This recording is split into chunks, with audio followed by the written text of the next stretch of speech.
It's The Vibe with Tanya Rad and EJ, and I'm really, really excited because I am being joined by the one and only Kylie Minogue right now. Hi, Tanya. Hi. Yeah. That's well, that's two of us. Let's try and Yeah, Come on, people. I know. You gotta tell them what to do sometimes. I know. When you have microphones on, I feel like everybody wants to be quiet and be nice, But I like the noise. Well, it's very nice to see you. It's very nice to see you. First, I want to start out just talking about the single Padam Padam because I use the term, and I don't think I'm using it correctly. Well, part of the joy of Padam Padam is there's no rules. I mean, however you like. But how do you, Padam? Okay, so I use it as like if someone says, "Oh, how are you feeling?" or "What are you doing?" I'll say like Padam Padam. So that's like one way that I use it. So they need to interpret slightly. And then sometimes when my boyfriend looks like really snatched, if we're like going out or something, I'll look at him and I'll be like Padam Padam. So I use it. Be like Padam, Padam, Padam. Yeah. Padam. So I really use it in very different ways, and I feel like I'm love not using its versatility. I feel like I'm not using it in the way that you intended. I don't think anyone knew, so couldn't really have intended that it would become a verb, a noun, an adjective, Really? a greeting. No. When you were making the song, what was your intention behind it? I just loved the song, and I thought, just as it's written, Padam Padam is already, there's a curiosity. I had curiosity, like Padam Padam. Of course, once you understand Padam Padam, the heartbeat, right. and the Edith Piaf song from many, many years ago. But no, none of us had anticipated it would enter the vernacular in the myriad of ways in which it has. Yeah, it's really cool. Is it really cool to kind of see something that you created create a life of its own? And Tanya, it's so cool. Is it really? It's so much fun. It's gone beyond us. Well, we love the song. You always hope a song's going to do well and do its best, and you give it its best. But I think Padam's it's taken on a life of its own. When you put the song out, are you somebody that kind of looks at social media to see what everybody's doing, dancing to it? So in this instance, I couldn't ignore it, and I was swept away with it. I literally day after day after day. Still, I'm seeing amazing social media dances and costumes and versions of the video. It's amazing. It's beyond amazing. It really has. It's one of those songs. It's like an earworm song. Mm-hmm. You hear it once and like it kind of really just gets stuck in your head. You can't get it out. Yeah. Which is amazing. We're actually going to play it a little bit later on. So do you want to do? Then we won't stop. Do you want to do the intro for it? Sure. Okay. Well, this is Kylie, and I hope you're. Hang on. This is Kylie, and are you ready to Padam Padam? Perfect. That was so good. All right. Now I want to talk about the album. Yes. How long did it take you to like start to finish create this album? I think I worked on the album for probably a year and a half. Started fairly without any pressure. I was going to say tentatively. That's not the right word. I went in knowing I'm starting the album, but there was no deadline. There was no timeline. That's a nice way to do it. It was really great, and I started with writers and producers whom I adore, like, great friends. So the main producer, Biff, I started working with him in 1999. So between the two of us, that's a lot of life and a lot of stories. And, great moments, difficult moments. So we love to be in each other's company, and that's just a very loving place for me to start, an expressive place to start. And then it was a mixture of going in with different writers, different producers, different songs would come in, one of which was Padam, which when that arrived in my inbox, I knew. I literally couldn't wait to get my vocals on it. But to talk more about the album, it was a variety of being in the studio, which I didn't do much of on the last album because of pandemic. Right. But what I did carry forward from the previous album is self-recording. So I traveled with my studio a lot.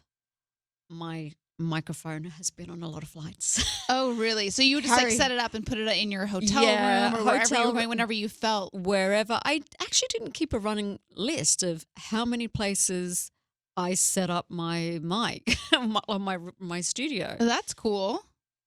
Yeah, just a place one would never, like a tiny, tiny bedside table in a Parisian hotel room, like no space.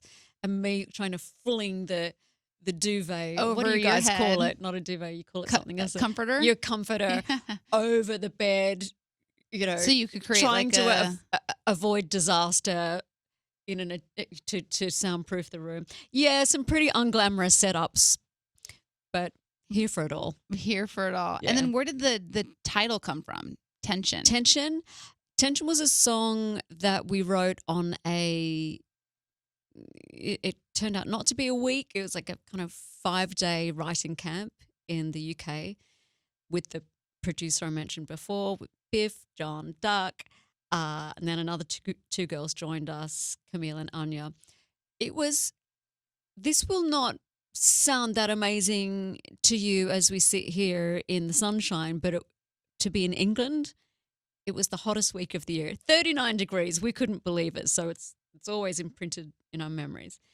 But I was with this amazing team of writers, and one of the writers, Camille, started out with the verse and pre on this song, and it all ended up with the hook line being "Baby Break the Tension." And when the album was finished, I just thought that was the best title. Punchy. Yeah, it's interesting. It's like such a unique word. And I hear it everywhere now. Yeah. And I must have heard it everywhere before, but we had a moment, a passing moment where we just wanted to be sure tension wasn't a negative, didn't have negative connotations, which of course it can, but no one's interpreted it that way. Yeah. It's just like, oh, it's the tension era.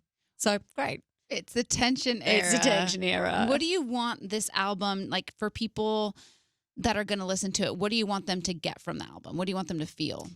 I would love them to feel some abandon, some joy, emotions. I'd love them to feel, if they're old enough, throwback to some club vibes, which they will experience in the title track, Tension. And then there's other tracks, something like Hold On To Now, which I think is quite, I call it a melancholic high. So whatever emotion you have, maybe more internalized emotions. I feel like escapism. Yeah, there's songs that you could enjoy together, but equally it's just like a little kind of, I feel anyway, a little journey of possibility.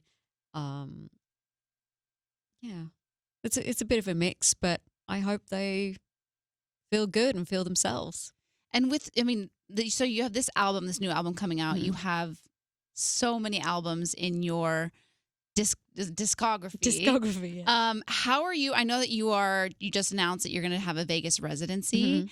Have you started figuring out the set list for that? Like, how do you take so many songs and whittle it into one show? It's one of the hardest parts of putting a show together, and I've just made it more difficult for myself with more songs. Yeah, it's literally scribbling down the set list. I was doing it yesterday with my creative director. Literally, how's this going to work into that? Who do we think's going to come to this show? Right. What's the last concert they may have gone to? What have we? There's a version of a song. I won't reveal it yet, but there's one that we've done. It's a little bit here and a little bit there, but it's not been in a proper show. So we're like, okay, that version of that song's going to have its moment here. And Vegas gives us an opportunity to do go something different. Yeah, although the venue's very intimate. So Oh, that's going to color things cool. differently as well. Yeah, saw this interview that you did, and you were talking about because it is interesting, the whole Miranda Lambert thing that happened with she got upset that fans were taking I'm pictures. just catching up with that, to be honest, but I think I understand that someone was taking a selfie. Yeah, and she got upset yeah. because they weren't like listening to or watching her play, and because it was her Vegas residency as well. Oh, and that was at Vegas. Okay. It was in Vegas, yeah. And it's interesting because I can see it from the artist's standpoint of like, obviously, we didn't all have phones at one point and people could just like enjoy the show. Yeah. But there is something also like about your fans just want to like see you and take pictures and have you be in the background. And so I was interested in your take on it just because you are going to be going to Vegas and your fans are probably going to be doing the same thing. Do you have to kind of mentally prepare for it? It's a very interesting topic and there's many sides to it. I know what performance is like pre all of that. Right. Someone would have to pack a camera, take the camera out, Can you have imagine? film in the camera, choose it. Like it was a process. So from a performer's point of view, when you're looking out at an audience, you really want that feedback and you want to know that you're pleasing them. And if people are not on their phones, they've got hands free. They can be more animated and really be present. And if there's someone's filming your entire show, you get distracted. Yeah, you really do, and you want to feel like we're all in this together. Yeah, I know. So I understand her frustration. It'd be amazing to reach a point where audiences can limit some of that and just by all means get your souvenir. But yeah. That's a great way of putting it. It's a souvenir. The opportunity to be together for 2 hours, you won't get that back